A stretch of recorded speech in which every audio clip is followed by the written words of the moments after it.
Sir ಪ್ರಥಮ್ಗಿಂತ ಮೊದಲು ನಾವು ರಕ್ಷಕ್ ಹೇಳಿಕೆ ಬಗ್ಗೆ ಮಾತಾಡೋಣ. ಏನು ಹೇಳ್ತೀರಿ ಸರ್ ಅವರು ಮಾತಾಡಿದ್ದು? ಇಲ್ಲ, ಅವತ್ತು ಅದೇ ಹೇಳ್ತಾ ಇದ್ದಾನೆ, ಸಣ್ಣ ಸಣ್ಣ ವಿಚಾರನ ನಾವು ಸೈಲೆಂಟಾಗಿ ಮುಗಿಸ್ಕೊಳ್ಬೇಕು ಅಂತ. ಅಕಸ್ಮಾತ್ ವಿಡಿಯೋ ಮಾಡಿ ಹಾಕ್ಲಿಲ್ಲ ಅಂತಿದ್ರೆ ಮೈಗ್ರೇನ್ ಬಂದಂತ ವ್ಯಕ್ತಿ ವೈರಲ್ ಫೀವರ್ ಆಗಿ ಮಲ್ಕೊಂಡಿರ್ತಾ ಇದ್ದ. ಪ್ರಥಮ್ ಈ ಜೋಶ್ ಇರ್ತಾ ಇರ್ಲಿಲ್ಲ ಬಿಡಿ. ಒಂದು ಅರ್ಥ ಆಗೋದೇನು ಅಂತಂದ್ರೆ, ಐ ಥಿಂಕ್ ಪ್ರಥಮ್ ಬೇಕು ಅಂತ ನನಗೆ ಫೋನ್ ಮಾಡಿದ್ದಾನೆ. ಅವ್ನಿಗೆ ಚೆನ್ನಾಗಿ ಗೊತ್ತಿದೆ ನಾನು ರೆಕಾರ್ಡ್ ಆಗುತ್ತೆ ಅಂತ. ಸರ್ ಒಂದು ಕ್ಲಾರಿಫೈ ಕೊಡಿ, ನೀವು ಫಸ್ಟ್ ಫೋನ್ ಮಾಡಿದ್ರಾ ಅಥವಾ ಅವರೇ ಮಾಡಿದ್ರಾ? ಸರ್ ನಾನೇ ಫಸ್ಟ್ ಫೋನ್ ಮಾಡಿದ್ದು. ಯಾಕಂದ್ರೆ ನಾನು ದೊಡ್ಡಬಳ್ಳಾಪುರದ ಇನ್ಸ್ಪೆಕ್ಟರ್ ಹತ್ರ ಮಾತಾಡಿದ್ಮೇಲೆ ಸರ್ ತುಂಬಾ ಭಯ ಬಿದ್ದಿದ್ದಾರೆ. ನಾವು ನಿಮಗೆ ಹೆಂಗ್ ಗೊತ್ತಾಯ್ತು ಸರ್ ಈ ವಿಚಾರ? ಸರ್ ಅಲ್ಲಿ ದೊಡ್ಡಬಳ್ಳಾಪುರದಲ್ಲಿ ಇದ್ದಂತ ಒಂದಷ್ಟು ಜನ ಹುಡುಗರು ಫೋನ್ ಮಾಡಿದ್ರು, ಸರ್ ಈ ತರ ಪ್ರಥಮ್ಗೆ ಡ್ರ್ಯಾಗರ್ ಇಟ್ಟಿದ್ರು, ಯಾರಿಗೂ ಗೊತ್ತಿಲ್ಲ, ನಮ್ಮ ಹೆಸರು ಹೇಳಕ್ ಹೋಗ್ಬೇಡಿ, ಸುಮ್ಮನೆ ನಮ್ಮನ್ನೆಲ್ಲ ಶಿಕ್ಷಕ್ ಹೋಗ್ಬೇಡಿ, ನಾವು ಕಣ್ಣಾರ ನೋಡಿದ್ವಿ, ನಾವು we are the eye witness, ನೀವು ಸ್ವಲ್ಪ ಒಂಚೂರು ಅದ್ರ ಬಗ್ಗೆ ಮಾತಾಡಿ ಕ್ಲಾರಿಟಿ ಮಾಡ್ಕೊಳ್ಳಿ, ಇವ್ರಿಗೆ ಪಾಷಾ ಅವ್ರಿಗೆ ಗೊತ್ತಿದೆ ಅಂತೇಳಿ ಪಾಷಾ ಅವ್ರ ನಂಬರ್ ಕೊಟ್ಟರು.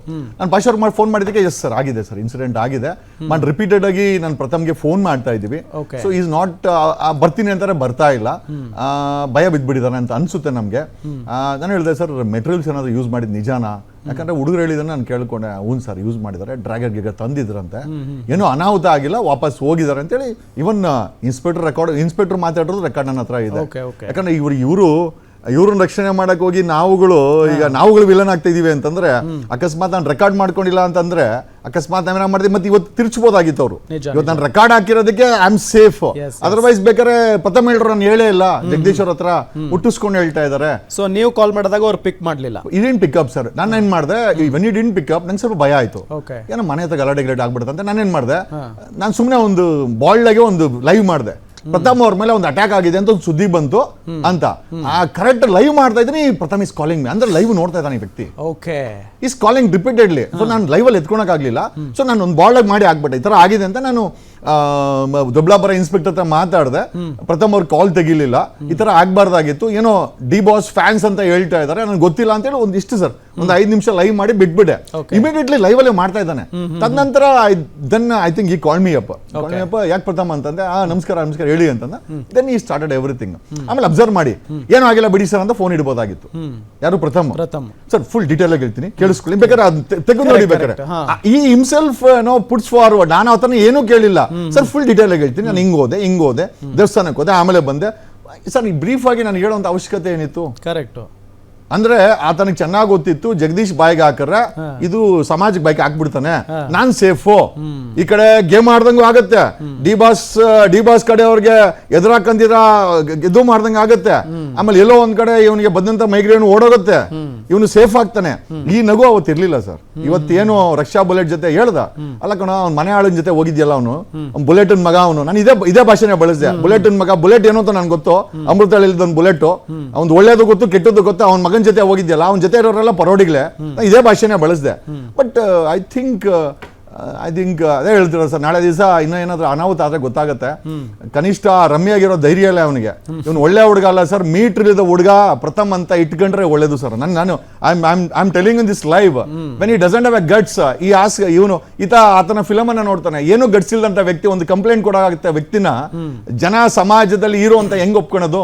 ಆಮೇಲೆ ಇವನು ಹೇಳ್ತಾನೆ, ಯಾರು ಬುಲೆಟ್ ಮಗ ಹೇಳ್ತಾನೆ, ನಾವು ಸೆಲೆಬ್ರಿಟಿ, ಇನ್ನ ಕಾಲೇ ಹಿಡಿಲ್ಲ, ಇಂಡಸ್ಟ್ರಿ ಕಾಲೇ ಹಿಡಿದ್ರೆ ಅವ್ನು ಎಲ್ಲಿ ಸೆಲೆಬ್ರಿಟಿ ಅಂತ ನಾವ್ ಹೇಳ್ಬೇಕು, ಮಾಧ್ಯಮ ಹೇಳ್ಬೇಕು, ನೋಡಿದವ್ರು ಹೇಳ್ಬೇಕು, ಇವರೇ ಸೆಲೆಬ್ರಿಟಿ ಅನ್ಕೊಂತಾರೆ. ಯಾಕಂದ್ರೆ ಇವ್ರು ಮಾಡೋ ಅಕ್ರಮಗಳಿಗೆ ಒಂದು ಬ್ಲಾಂಕೆಟ್ ಬೇಕು ಅಂತ. ಐ ಥಿಂಕ್ ಸರ್ ಇದು ತುಂಬಾ ಹುಡುಗಾಟ ಅನ್ಸುತ್ತೆ. Tomorrow something happens serious, I am sure ಯಾರು ಪ್ರಥಮ್ ಸಹಾಯಕ್ಕೆ ಯಾರು ಬರೋದಿಲ್ಲ. ಈ should follow the policy sir. ಈ ಮಣ್ಣಿನ ಕಾನೂನನ್ನ ಫಾಲೋ ಮಾಡಬೇಕು. ಏನೂ ಮಾಡೋಕ್ಕಾಗಿಲ್ಲ ಅಂದ್ರೆ ಅಟ್ಲೀಸ್ಟ್ ಒಂದು ಕಂಪ್ಲೇಂಟ್ ಕೊಡ್ಬೇಕು ಸರ್. Yes sir. ಈಗ ರಕ್ಷಕ್ ಬುಲೆಟು ಮತ್ತೆ ಅವ್ರು ಯಾರೋ ಒಂದಿಷ್ಟು ಪುಡಿ ರೌಡಿಗಳು ಪ್ರಥಮ್ ಇವ್ರ ಮಧ್ಯೆ ಇದ್ದಂತ ವಿಚಾರ, ನೀವ್ ಯಾಕೆ ಎಂಟ್ರಿ ಆದ್ರಿ ಇದಕ್ಕೆ? ಅಲ್ಲ, ಫೋನ್ ಮಾಡಿದ್ರೆ ಸರ್, ಫೋನ್ ಮಾಡ್ದ. ಎರಡನೇದು ಸರ್, ಸಮಾಜದಲ್ಲಿ ಯಾವನ ಡ್ರ್ಯಾಗರ್ ಇರ್ತಾನೆ ಒಬ್ಬ ವಕೀಲನಾಗಿ, ಅಡ್ವೊಕೇಟ್ ಆಗಿ, it is my primary duty to look in to the matter sir. ಅದರಿಂದ ಫೀಸ್ ಬರುತ್ತೆ ಅಂತ ಏನಿಲ್ಲ, ಬರ್ದಿಲ್ಲ ಅಂದ್ರೂ ಪರವಾಗಿಲ್ಲ. ಯಾರೋ ಒಬ್ಬ ಆಟೋ ಡ್ರೈವರ್ಗೆ ಪೊಲೀಸ್ ಕಾನ್ಸ್ಟೇಬಲ್ ಹೊಡೆದಾಗ ಸರ್ ನಂಗೆ ಗೊತ್ತಿರಲ್ಲ, ಅವರು ಕೇಳ್ತೀವಿ ನಾವು, ಯಾಕಪ್ಪ ಹೊಡೆದೆ, ಪಾಲಿಸಿ ಮ್ಯಾಟರ್ ಬೇಕಾದ್ರೆ ಅವ್ನಿಗೆ ಫೈನ್ ಹಾಕು, ಗಾಡಿನ ಸೀಸ್ ಮಾಡು, ಕೈ ಎತ್ತಂತದ್ದು ಅಥವಾ ಕೆಟ್ಟ ಮಾತನ್ನ ಬಳಸುವಂತ ಅಧಿಕಾರ ನಿಮ್ಮ ಪೊಲೀಸ್ ಕಾನ್ಸ್ಟೇಬಲ್ಗೆ, ಪೊಲೀಸ್ ಇಲಾಖೆಗೆ ಯಾರು ಕೊಟ್ರು? It's hour social moral responsibility. And of course ಯಾಕೆ ಇಂಟರ್ವ್ಯೂ ಏನಾದ್ರೆ ಅಂದರೆ ಇವನು ದರ್ಶನ್ ವಿಚಾರವಾಗಿ ಇವನು ಮಾಫಿಯಾ ಮಾಡಿಟ್ಟವನೇ ನಮ್ಮ ಸ್ಯಾಂಡಲ್ವುಡ್ ಅನ್ನೋದು ನನಗೊಂದು ತಲೆಯಲ್ಲಿ ಇದೆ ಸರ್. ಓಕೆ, ಆ ದರ್ಶನ್ ವಿಚಾರ, ದರ್ಶನ್ ಹೆಸರು ಬಂದಿದ್ದಕ್ಕೆ ನೀವು ಡೆಫಿನೆಟ್ಲಿ ಅಂಡ್ ನನಗೇನೋ ಒಂದು ದುಶ್ಮನೇನಲ್ಲ, ಬಟ್ ಈ ಸ್ಯಾಂಡಲ್ವುಡ್ ನ ಒಂದು ರೀತಿ ಮಾಫಿಯಾ ಮಾಡಿಟ್ಟಿದ್ದಾನೆ, ಒಂದು ರೀತಿ ಅಂಡರ್ವರ್ಲ್ಡ್ ನ ಕರ್ಕೊಂಬಂದು ಅಲ್ಲಿ ಬಿಟ್ಟಿದ್ದಾನೆ. ಇವತ್ತು ಯಾರೂ ಕೂಡ ಐ ಥಿಂಕ್ ರಾಜ್ಕುಮಾರ್ ಮನೆತನ ಒಂದು ಮಾತಾಡಿದ ಬಿಟ್ರೆ ಯಾರು ಕೂಡ ಮೆಸೇಜ್ ಮಾಡಿಲ್ಲ. ಎಲ್ಲರಿಗೂ ಭಯ, ಅವ್ನ್ ದರ್ಶನ್ ಯಾಕಪ್ಪ ವಿರೋಧ ಮಾಡ್ಕೊಬೇಕು, ಅವನ ಜೊತೆ ರೌಡಿಗಳವ್ರೆ, ಅವನ ಜೊತೆ ವಿಲ್ಸನ್ ಗಾರ್ಡನ್ ಅವನೇ, ವಿಲ್ಸನ್ ಇರ್ಲಿ, ಗಾರ್ಡನ್ ಇರ್ಲಿ, ನಾಗನೇ ಇರ್ಲಿ, ಇನ್ನೊಬ್ಬನೇ ಇರ್ಲಿ, ಕಾನೂನು ತಗೊಂಡ್ರೆ ನೀವುಗಳು ಒಬ್ಬ ಪ್ರಜೆಗಳಾಗಿ ಈ ದೇಶದ ನಾಗರಿಕರಾಗಿ ಪೊಲೀಸ್ಗೆ ಇಂಟಿಮೇಟ್ ಮಾಡಬೇಕಾದ್ರೆ ದಟ್ಸ್ ಯುವರ್ ಫಂಡಮೆಂಟಲ್ ಡ್ಯೂಟಿ. ಅದನ್ನೇ ಮಾಡಿಲ್ಲ ಅಂತಂದ್ರೆ ಭಯ ಬಿದ್ಕೊಂಡು ಇಷ್ಟು ದಿನ ಸರ್ ಇರಕ್ಕಾಗತ್ತೆ? ಆಮೇಲೆ ನಾನೇನು and whether I am a part or not a part, ನಾನು ಬಿಗ್ ಬಾಸ್ಗೆ ಹೋದ್ಮೇಲೆ I feel I am a part of this industry with great extent and with great respect. I feel I am a part of this industry. So ಒಂದು ಇಂಡಸ್ಟ್ರಿನಲ್ಲಿ ಈ ರೀತಿ ಆಗದಾಗ, ಆಮೇಲೆ ಮನೆ ಧರ್ಮಸ್ಥಳದ ವಿಚಾರದಲ್ಲಿ ರಮ್ಯಾ ಅವರು ಟ್ವೀಟ್ ಮಾಡಿ she stood for A support of A woman. C we have A great respect for. ಈಗ ಆಕೆನ ನೀನ ರೇಣುಕಾ ಸ್ವಾಮಿ ತರ ಕಚ್ತೀನಿ, ಸಾಯಿಸ್ತೀವಿ ಅಂತಂದ್ರೆ ಸರ್ ಎಲ್ಲಿ ಹೋಗ್ತಾ ಇದೆ? ಆಮೇಲೆ Ramya is not A small person, ಸಣ್ಣ ವ್ಯಕ್ತಿ ಅಂತಲ್ಲ, ರಾಷ್ಟ್ರೀಯ ಮಟ್ಟದಲ್ಲಿ ರಾಜಕಾರಣಿಗಳ ಜೊತೆ ಗುರ್ಸ್ಕೊಂಡಂತ ವ್ಯಕ್ತಿ, ದೊಡ್ಡ ದೊಡ್ಡ ಮಟ್ಟದಲ್ಲಿ ದೊಡ್ಡ ದೊಡ್ಡ ಸಿನಿಮಾಗಳನ್ನು ಮಾಡದಂತೆ ದೊಡ್ಡ ಕುಟುಂಬದಿಂದ ಬಂದಂತ ವ್ಯಕ್ತಿ, ಅವ್ರಿಗೂ ಫ್ಯಾನ್ಸ್ ಇದ್ದಾರೆ, ಅವ್ರಿಗೆ ತಮ್ಮದೇ ಆದಂತ ಒಂದು ಬೇಸ್ ಇದೆ ಸರ್. ಆಮೇಲೆ ತಮ್ಮದೇ ಆದಂತ ಒಂದು ಸಮುದಾಯ ಇದೆ, ಅಂಡ್ ಯಾರು ಆಕೆಯನ್ನು ಅನಾಥಳಲ್ಲ. ಸೊ ಈ ರೀತಿ ಇರ್ಬೇಕಾರೆ ಐ ಫೀಲ್ ಸರ್ ದರ್ಶನ್ಗೆ ಬುದ್ಧಿ ಕಲಿಸ್ಬೇಕು ಸರ್, ಎಸ್ಪೆಷಲಿ ದರ್ಶನ್ ಮತ್ತೆ ದರ್ಶನ್ ಫ್ಯಾನ್ಸ್ಗಳಿಗೆ ಬುದ್ಧಿ ಕಲಿಸ್ಬೇಕಾಗಿದೆ ಸರ್. ಪುಡಾರಿತನ ಇವತ್ತು ನೋಡಿ, ನಮ್ಮ ಆಟೋ ಡ್ರೈವರ್ಸ್ ಡಾಕ್ಯುಮೆಂಟ್ ಅಂದ್ರೆ ಓಡಾಡ್ತಾ ಇದ್ರು ಸರ್, ಒಂದೂವರೆ ತಿಂಗಳು ಡ್ರೈವ್ ಮಾಡಿದ್ದಕ್ಕೆ ಒಂದ್ ಮಟ್ಟಿಗೆ ಅದು ಯೂನಿಫಾರ್ಮಿಟಿ ಆಗಿದೆ. So we are not against them. ಒಂದು ದೇಶ, ಒಂದು ಮಣ್ಣು, ಒಂದು ಏರಿಯಾ ಅಂತಂದಾಗ ಸರಿ ದಾರಿ ಹೋಗ್ಲಿ ಅಂತ ಇರೋದ್ರಲ್ಲಿ ಒಂದು ಸರಿ ದಾರಿಯಲ್ಲಿ ಹೋಗಿ. ಇವಾಗ ಅಟ್ಲೀಸ್ಟ್ ಯೂನಿಫಾರ್ಮೇ ಆಗ್ತಿರಲಿಲ್ಲ, ಮೇಲೆ ಒಂದು ಕೋಟಾರ ಹಾಕಂತಾರೆ, ಆಮೇಲೆ ಇರೋದಲ್ಲಿ ಮೀಟರ್ ಹಾಕಕ್ಕೆ ಟ್ರೈ ಮಾಡ್ತಾ ಇದಾರೆ, ಹಾಕಿಲ್ಲ ಅಂದ್ರೆ ಟ್ರೈ ಮಾಡ್ತಾ ಇದಾರೆ. ಸಿ ಅಟ್ಲೀಸ್ಟ್ ಇದನ್ನ ಮಾಡಿದ್ವಿ ನಾವು. ಸೊ ಸಮ್ವೇರ್ ಐ ಫೀಲ್ ನಮ್ಮ ಧ್ವನಿ ಬೇಕಾಗಿದೆ ಅಂತ ಅನ್ನಿಸಿದಾಗ ನಾನು ಮಾಡಿದೆ. ಬಟ್ ಇವತ್ತು ಐ ಥಿಂಕ್ ಪ್ರಥಮ್ ಅವರ ಸ್ಟೇಟ್ಮೆಂಟ್ ನೋಡಿದ್ರೆ ಮೋಸ್ಟ್ಲಿ ಇಂಥ ವ್ಯಕ್ತಿಗಳು ಏನೋ ಸಹಾಯಕ್ಕೆ ಅಯೋಗ್ಯರು ಅಂತ ನನಗೆ ಅನಿಸ್ತಾ ಇದೆ. ಈಗ ದೊಡ್ಡಬಳ್ಳಾಪುರದಲ್ಲಿ ಒಂದು ಇನ್ಸಿಡೆಂಟ್ ಆಗುತ್ತೆ, ಅದಾದ ನಂತರ ಪ್ರಥಮ್ ಅವರು ನಿಮಗೆ ಕಾಲ್ ಮಾಡಿ ಒಂದಿಷ್ಟು ವಿಚಾರಗಳನ್ನು ಹೇಳ್ಕೋತಾರೆ. ನಾವು ಕೇವಲ ಅದು ಆಡಿಯೋದಲ್ಲಿ ಏನು ಬಂದಿತ್ತು ಅದನ್ನ ಮಾತ್ರ ಕೇಳಿದೀವಿ, ಅದ್ರ ಹಿಂದೆ ಏನಾದರೂ ಮಾತಾಡಿದ್ದೀರಾ, ಮತ್ತೇನಾದರೂ ಇದೆಯಾ? ಇಲ್ಲ ಸರ್, ನಾನು ಯಾವತ್ತೂ ಮಾತಾಡಲಿಲ್ಲ. ಐ ಥಿಂಕ್ ನಾನು ಬಿಗ್ ಬಾಸ್ ಬಂದ್ಮೇಲೆ ಆತ ಫೋನ್ ಮಾಡಿದ. ಪ್ಲೀಸ್ ನಾನು ಅದ್ರಲ್ಲಿ ಇನ್ನೊಂದು ಆಡಿಯೋದಲ್ಲಿ ಇನ್ನೊಂದು ವಿಚಾರ ಕೇಳ್ತೀನಿ. ಒಂದು ವರ್ಷದ ಮುಂಚೆ ನಿನ್ಗೆ ಅಟ್ಯಾಕ್ ಆಯ್ತಲ್ಲ, I think 10 months before attack ಆಯ್ತಲ್ಲ, I think Jnanabharathi police station limits ಎಲ್ಲೋ ಒಂದ್ ಕಡೆ ಗಲಾಟೆ ಆಗುತ್ತೆ. ಅದೇನಾಯ್ತು ಪ್ರಥಮ್, ಅದು FIR ಆಗಿದ್ದು ಅಂತ ಕೇಳಿದೆ. ಸರ್ FIR ಆಯ್ತು, ಚಾರ್ಜ್ ಶೀಟ್ ಹಾಕಿಲ್ಲ. ಅದು ಚಾರ್ಜ್ ಶೀಟ್ ಆಗಿಲ್ಲ. ನಾನು ಹೇಳಿದೆ ಅದು ಚಾರ್ಜ್ ಶೀಟ್ ಆಗಿಲ್ಲ, ಇಲ್ಲಿ ಕೂಡ ನೀನ್ ಕಂಪ್ಲೇಂಟ್ ಕೊಡಲ್ಲ. ನಾಳೆ ದಿವಸ ಏನಾದ್ರು ಡ್ರ್ಯಾಗರ್ ಬಾಡಿವರೆಗೂ ಬಂದೈತೆ, ಒಳಗೆ ಗಿಳಿಗೆ ಹೋದ್ರೆ ಏನ್ ಮಾಡ್ತೀನಿ ಅಂತ ನಾನು ಅದನ್ನು ಕೇಳ್ತೀನಿ. ಬಟ್ ಐ ಥಿಂಕ್ ಈಗಲೂ ಕೂಡ ಆತ ಮೋಸ್ಟ್ಲಿ ಜೋಕಾಗಿ ತಗೊಂಡಿದ್ದಾನೆ.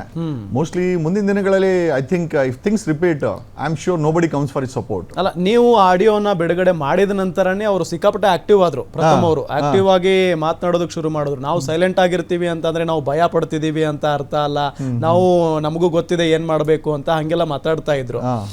ಸೊ ಈಗ ನೋಡಿದ್ರೆ ಅಂದ್ರೆ ಮಾತಾಡಿದ ನಂತರ ನಾನು ನಂಬಿಕೆ ಇಟ್ಕೊಂಡು ಲಾಯರ್ ಜಗದೀಶ್ ಅವ್ರ ಜೊತೆಗೆ ಹೇಳ್ಕೊಂಡಿದ್ದೆ. ಏನ್ ಕೇಳ್ಬೇಕು? ನಾನೇನು ಕಾಲ್ ಸೆಂಟ್ರ ಅಥವಾ ಕರ್ನಾಟಕಕ್ಕೆ ಲೀಸ್ ಹಾಕ್ಸ್ಕೊಂಡಿದ್ದೀನ ಕಷ್ಟ ಹೇಳ್ಕೊಳಕ್ಕೆ? ಆಮೇಲೆ ಇಷ್ಟಕ್ಕೂ ನಾನೇನಾದ್ರೂ ಆ ಆಡಿಯೋನ ಬಿಡದಿರ ಅಕಸ್ಮಾತ್ ಒಂದ್ 2 ದಿವಸ ಕಂಪ್ಲೇಂಟ್ ಕೊಡಲ್ಲ ಅಂತ ಇಟ್ಕೊಳ್ಳಿ, ಸತ್ಯ ಹೋದ, ಪ್ರಥಮನ ಸಾಯಿಸಾಕಿದ್ರು. ಈ ಫಟಾಲ್ CDR ತಗೊಂಡ್ರೆ ಪೊಲೀಸರು ಅರ್ಧ ಗಂಟೆ 3/4 ಗಂಟೆ ಜಗದೀಶ್ ಅವರೇ ನಿಮ್ಮ ಹತ್ರ ಪ್ರಥಮ್ ಯಾಕೆ ಮಾತಾಡ್ದ ಅಂತ ಕೇಳಿದ್ರೆ, ಅವತ್ ನಾನು ತಲೆ ತಗ್ಸ್ಕೊಂಡು ಪೊಲೀಸರ ಮುಂದೆ ಅವ್ನು ಸರ್ ಮಾತಾಡ್ದ, ಡ್ರಗರ್ ಇಕ್ಕಿದ್ದ, ಯಾಕಪ್ಪ ದೊಡ್ಡ ಮನುಷ್ಯ ವಕೀಲರ ಹೇಳ್ಬೋದಾಗಿತ್ತಲ್ಲ ಅಂತ ನಮ್ಮನ್ ಕೇಳಿದ್ರೆ, ನಾವು ಯಾವ ಮುಖ ಇಟ್ಕೊಂಡು ವ್ಯವಸ್ಥೆ ಏನು ಮಾಡಲ್ಲ ಅಂತ ಇಟ್ಕೊಳ್ಳಿ, ಬೇರೆ ವಿಚಾರ ಮಾಡ್ದಪ್ಪ, ನಮ್ ರೆಕಾರ್ಡ್ ಇದೆ ಕೊಟ್ವಿ ಅಂತ ಆಯ್ತು. But still there is a moral responsibility, there is also a legal responsibility on us. ನಾಳೆ ದಿವಸ ಏನೋ ಹೆಚ್ಚು ಕಮ್ಮಿ ಆಯ್ತು ಇವನಿಗೆ, ಈಗ ಪ್ರೊಟೆಕ್ಷನ್ ಇದೆ, ಅದಕ್ಕೆ ನಕ್ಕಂಡು ಮಾತಾಡ್ತಾನೆ, ಪಕ್ಕದಲ್ಲಿ ಪ್ರಕಾಶನ್ ಮಗನ್ ಮಡ್ಕೊಂಡು ಈಗ ಇದು ಡ್ರ್ಯಾಗರ್ ಇಕ್ಕದಾಗ ಈ ತರ ಪರಿಸ್ಥಿತಿ ಮೈಗ್ರೇನ್ ಆಗಿತ್ತು. ಮೈಗ್ರೇನ್ ಹೋಗಿ ಅದ್ರಲ್ಲಿ ಕೇಳಿಸ್ಕೊಳ್ಳಿ, ಇಲ್ಲ ಸರ್ ನನಗೆ ತುಂಬಾ ಹುಷಾರಾಗ್ತಿದೆ, ಅಂದ್ರೆ ತುಂಬಾ ಹುಷಾರಿಲ್ಲ ನನಗೆ, ಜೊತೆಗೆ ಭಯ ಆಗ್ತಾ ಇದೆ, ಆ ತರ ಹೇಳಿದ್ರು. ಈಗ ಜಗದೀಶ್ ಅವರು ಹೆಂಗೋ ಆಡಿಯೋ ಲೀಕ್ ಮಾಡಿ ಪ್ರೊಟೆಕ್ಷನ್ ಕೊಡ್ಸಿದ್ರು. ಜಗದೀಶ್ ಅವರ ಈಗ ಅಲ್ಟಿಮೇಟ್ಲಿ ಆತ ಪ್ರಕಾಶನ್ ಮಗನತ್ರ ಚೆನ್ನಾಗಿರ್ಬೇಕು, ದರ್ಶನ್ ಫ್ಯಾನ್ಗೂ ಕೂಡ ಅವನಪ್ಪ ನೀವೇನು ಮಾಡ್ಬಿಡಿ ಅಂತ ಇಂಡೈರೆಕ್ಟ್ ಆಗಿ ಹೇಳಕ್ಕೇನೆ ಪ್ರಯತ್ನ ಬೀಳ್ತಾ ಇದ್ದಾನೆ. Is not ready to teach them a lesson. Sir ಇಂಥ ವ್ಯಕ್ತಿಗಳು ಸ್ಯಾಂಡಲ್ವುಡ್ ಅಲ್ಲಿ ನಟರು ಅಂತ ಹೇಳ್ಕೊಳಕ್ಕೆ ನಿಜವಾಗ್ಲೂ ನಮ್ಗೆ ನಾಚಿಕೆ ಆಗುತ್ತೆ. ಅಲ್ಲ ಸರ್, ಎಲ್ಲಿಗೆ ಹೋಗ್ತಾ ಇದೆ ನಮ್ಮ ಸಮಾಜ ಅಂತ, ಒಬ್ಬ ನಟನನ್ನ ಕರೆಸಿ ಡ್ರ್ಯಾಗರ್ ಹಿಡ್ಕೊಂಡು ಚುಚ್ಚು ಬಿಡ್ತೀನಿ ಅಂತ, ನಮ್ಮ ಬಾಸ್ಗೆ ಹಿಂಗಂತೀಯ ಹಂಗಂತೀಯ ಅಂತ ಅಂದ್ರೆ ಯಾರು ತಮ್ಮ ಅಭಿಪ್ರಾಯನ ವ್ಯಕ್ತಪಡಿಸಬಾರ್ದು ಸರ್ ಹಾಗಾದ್ರೆ? ಅಲ್ಲ ಸರ್, ಅದೇ ರೀತಿ ಆಗ್ತಾ ಇದೆ. ದರ್ಶನ್ ಸರ್ ದರ್ಶನ್ ಯಾರಿಗೆ ಮರ್ಯಾದೆ ಕೊಟ್ಟಿದ್ದಾನೆ? ಕಟ್ಕೊಂಡು ಹೆಂಡತಿ ಕೊಟ್ಟಿಲ್ಲ. ಓಕೆ, ಈ ಸಮಾಜ, ಈ ಒಂದು ಕನ್ನಡ ಇಂಡಸ್ಟ್ರಿ ಅವನನ್ನ ಹಾಲಾಕತವಿಂದ ಈ ಇಂಪೋರ್ಟೆಡ್ ಕಾರ್ ವರ್ಗೂ ಬೆಳೆಸಿದೆ. ಫಾರ್ಮ್ ಹೌಸ್ ಇಂಪೋರ್ಟೆಡ್ ಕಾರ್ ವರ್ಗೂ ಬೆಳೆಸಿದೆ. ಇವತ್ತು ಕಟ್ಟೋ ವಾಚ್ ಆಗಿರ್ಬೋದು, ಓಡಾಡೋ ಗಾಡಿ ಆಗಿರ್ಬೋದು, ಇರೋ ಫಾರ್ಮ್ ಹೌಸ್ ಆಗಿರ್ಬೋದು, ಹಾಕೋ ಚಪ್ಪಲಿ, ಬಟ್ಟೆ, everything is imported and everything is a standard except is character. ಬಾಯಲ್ಲಿ ಬರೋ ಮಾತು ಎರಡೂ ಕೂಡ ಅದೇನು ಅಂತ ಎಲ್ಲರೂ ಗೊತ್ತಿದೆ. And you need to learn some lessons. ಕಟ್ಕೊಂಡ ಎತ್ತ ತಾಯಿ ತಂದೆ ತಾಯಿ ಕಳ್ಸಕ್ಕಾಗಿಲ್ಲ, ಜೊತೆಲಿ ಹುಟ್ಟಿದ ತಮ್ಮ ಕಳ್ಸಕ್ಕಾಗಿಲ್ಲ, ಕಟ್ಕೊಂಡು ಹೆಂಡತಿ ಕಳ್ಸಕ್ಕಾಗಿಲ್ಲ.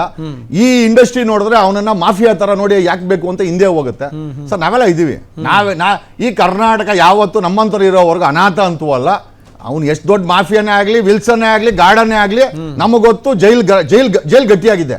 ಇಂಥ 1000 ವಿಲ್ಸನ್ಗಳು ಬಂದ್ರು ಕೂಡ ನಮ್ಮ ಪರಪ್ನಗರ ಜೈಲ್ ಗಟ್ಟಿ ಇದೆ. ನಮ್ಮ ಪೊಲೀಸರು ಗಟ್ಟಿಗವ್ರೆ ಸರ್. ರಮ್ಯಾ ಅವ್ರ ವಿಚಾರಕ್ಕೆ ಸಂಬಂಧಪಟ್ಟಂತೆ ಪ್ರಥಮ್ ಅವರು ಒಂದು ಪೋಸ್ಟ್ ಮಾಡಿದ್ದಾರೆ. ಎಲ್ಲರೂ ಕೂಡ ಸಪೋರ್ಟ್ ಮಾಡಿ ರಮ್ಯಾ ಅವರಿಗೆ ಭಯ ಮುಕ್ತ ಚಿತ್ರರಂಗವನ್ನಾಗಿ ಮಾಡೋಣ ಅಂತ. ಅಂದ್ರೆ ಚಿತ್ರರಂಗಕ್ಕೆ ದರ್ಶನ್ ಅವರದು ಅಷ್ಟೊಂದು ಭಯ ಇದೆಯಾ ಅಂತ? ಅಲ್ಲ, ಆ ರೀತಿ ರಮ್ಯಾಗೆ ಸಪೋರ್ಟ್ ಮಾಡಿ ಪೋಸ್ಟ್ ಮಾಡೋ ಅಂತ ಈ ಅವಿವೇಕಿ ತನ್ನ ಮೇಲೆ ಡ್ರ್ಯಾಗರ್ ಇಟ್ಟಾಗ ಒಂದು ಕಂಪ್ಲೇಂಟ್ ಕೊಡಕ್ಕೆ ಯೋಗ್ಯತೆ ಅಲ್ಲಂತ ಪ್ರಥಮ್ ರಮ್ಯಾನ ಬಗ್ಗೆ ಏನ್ ಮಾತಾಡ? Ramya she is A hero, she will be hero. ಏನಕ್ಕೆ ಅಂತಂದ್ರೆ ರಿಯಾಕ್ಟ್ ಮಾಡಿದ್ರು. ಇವನ್ ತರ ಬಚ್ಚಿಕೊಂಡ್ರ, ಇವನ್ ತರ ಪ್ರಥಮ್ ತರ ಜಗದೀಶನ್ ಅಂತೂ ಬಳಸಲಿಲ್ಲ ಸರ್. 100% ಪ್ರಥಮ ಗೊತ್ತು, ನನಗೆ ಫೋನ್ ಮಾಡಿದ್ರೆ ರೆಕಾರ್ಡ್ ಆಗುತ್ತೆ, ನನ್ನ ಬಾಯಿ ಸರಿ ಇಲ್ಲ, ನಾನು ಇದನ್ನ ಬೀದಿಗೆ ಬಿಡ್ತೀನಿ ಅಂತ ಚೆನ್ನಾಗಿ ಗೊತ್ತು. He has studied my psychology, my behaviour and he knows I am bit emotional. ಈ ತರ ಆದಾಗ ಅದು ಸಮಾಜಕ್ಕೆ ಬಿಟ್ಬಿಡ್ತೀವಿ ಅಂತ ಅವ್ನು ಚೆನ್ನಾಗಿ ಸ್ಟಡಿ ಮಾಡಿ ನನ್ನನ್ನು ಬಳಸ್ಕೊಂಡು ಈಗ ಅಲ್ಲಿ ಪ್ರಥಮ್ ಒಳ್ಳೆ ಹುಡುಗ ಹಾಕಿ ಹೊರಟಿದ್ದಾನೆ. ಪ್ರಥಮ್ ಒಳ್ಳೆ ಹುಡುಗ ಅಲ್ಲ ಸರ್, ಅವ್ನು ಪ್ರಥಮ್ ಮೀಟರ್ ಇಲ್ದ ಹುಡುಗ ಅಂತ ನನಗನ್ನಿಸ್ತಾ ಇದೆ. ಪ್ರಥಮ್ ಚೇಂಜ್ ಮಾಡ್ಕೊಳ್ಳೋ, ಒಳ್ಳೆ ಹುಡುಗ ಅಲ್ಲ ನೀನು, ಮೀಟರ್ ಇಲ್ದ ಹುಡುಗ. ರಮ್ಯಾಗೂ ನೀನು ಕಂಪೇರೇ ಇಲ್ಲ. ರಮ್ಯನ ಬಗ್ಗೆ ನೀನು ಸಪೋರ್ಟ್ ಮಾಡಬೇಡ. ನೀನು ಸಪೋರ್ಟ್ ಇಲ್ದಿರ ಏನೋ ಕರ್ನಾಟಕದ ಜನತೆ ನಮ್ಮಂತವ್ರು ಯಾವುದೇ ಹೆಣ್ಮಕ್ಳು ಇವತ್ತು 1000 ಜನನ ಧರ್ಮಸ್ಥಳದಲ್ಲಿ ಉಳಿಸೋ ಅಂತ ಈ 6 ಕೋಟಿ ಜನ ಜಗದೀಶು ಮಾಧ್ಯಮ ಆಕೆನೂ ಉಳಿಸ್ತಾರೆ. ಪ್ರಥಮ್ ಅಂತ ಹೇಳಿ ಬೇಕಾಗಿಲ್ಲ ರಮ್ಯಾನ ಉಳಿಸಕ್ಕೆ. ಸರ್ ಇದು ಪ್ರಥಮ್ ಕತೆ ಆದ್ರೆ ನೆಕ್ಸ್ಟ್ ಬಂದ್ರೆ ರಮ್ಯಾ ಅವರು.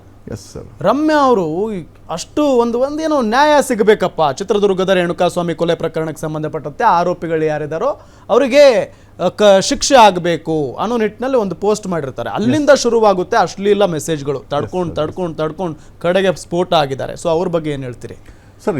ಇವನು ದರ್ಶನ್ ಫ್ಯಾನ್ಸು ಸರ್. ನಾನು ಹೇಳ್ತೀನಿ, ಚಂದನ್ ಅವ್ನ ಫೋನ್ ಸೀಸ್ ಮಾಡ್ತಾನೆ, 2-3 ಫೋನ್ ಸೀಸ್ ಮಾಡ್ತಾನೆ, ದರ್ಶನ್ ಫೋನು. ಈ ಮರ್ಡರ್ ಕೇಸ್, ರೇಣುಕಾ ಮರ್ಡರ್ ಕೇಸಲ್ಲಿ ಸರ್. ಅದರಲ್ಲಿ ಬಹಿರಂಗ ಆಗೋದೇನೋ ಅಂತಂದ್ರೆ ಇವನು ದರ್ಶನ್ ಒಂದು 250 ವಾಟ್ಸಪ್ ಗ್ರೂಪ್ ಮಾಡಿ ಇಟ್ಕೊಂಡಿದ್ದಾನೆ.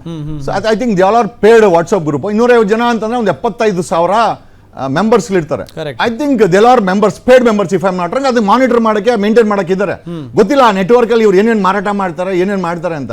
ಇವನು ಪ್ರಥಮ್ ಹತ್ರ ಮಾತಾಡ್ಬೇಕಾದ್ರೆ ಹೇಳ್ತಾನೆ, ಸರ್ ನಮ್ಮ ಫಿಲಮ್ ಓಡಿದಂಗೆ ಮಾಡಕ್ಕೆ ಅವ್ರ ಹತ್ರ ಒಂದಷ್ಟು ಜನ ಇದ್ದಾರೆ, ಅದು ಬ್ಯಾಡ್ ರಿವ್ಯೂಸ್ ಕೊಡ್ತಾರೆ, ಬ್ಯಾಡ್ ಕಮೆಂಟ್ ಹಾಕ್ತಾರೆ, ಚೆನ್ನಾಗಿಲ್ಲ ಅಂತ ಅವ್ರ ಕಮೆಂಟ್ಗಳು ಹಾಕಿ ನಮ್ಮ ಫಿಲಮ್ಗಳನ್ನ ಸೋಲಿಸ್ತಾರೆ, ನಮ್ಗೆಲ್ಲ ಅದನ್ನ ತಡ್ಕೊಳೋ ಕೆಪಾಸಿಟಿ ಇಲ್ಲ ಅಂತ.